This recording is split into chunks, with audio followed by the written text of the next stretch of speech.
Żgur li ħafna f'dawn il-jiem ikunu għaddejjin bil-preparamenti għall-ikla tal-miliet.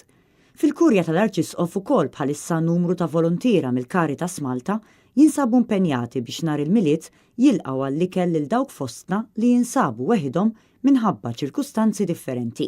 Din hija r-raba' sena li se tkun organizzata din l-ikla bl-appoġġ sħiħ tal-Arċisqof Charles J. Xikluna. Naħseb hija xi ħaġa konkreta li nistgħu noffru fil-jum tal-miliet u li twassal il-messaġġ ukoll li inti tista' ma tkunx waħdek fil-miliet u aħna qegħdin hawnhekk biex ma tkunx waħdek fil-miliet. Għal sena oħra l-ikel se jkun ipprovdut mill-Fondazzjoni Alfred Mizzi u t-tisir isir kollu mill-koki fir-ristoranti tal-istess fondazzjoni.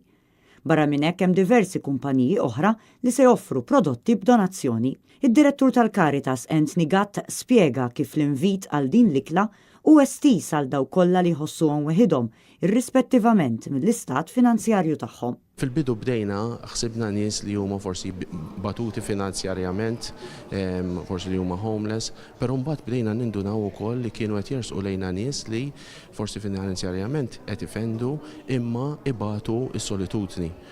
U f'din l-okkażjoni anka fl-isfond tal-50 sena anniversarju tal-Caritas ħsibna li nerġgħu nagħmluha din l-ikla b'enfasi wkoll b'nies li kemm m'għandhomx mezzi finanzjarji imma wkoll nies li jħossuhom waħedhom u jixtiequ jaqsmu l-miliet f'ambjent ta' familja.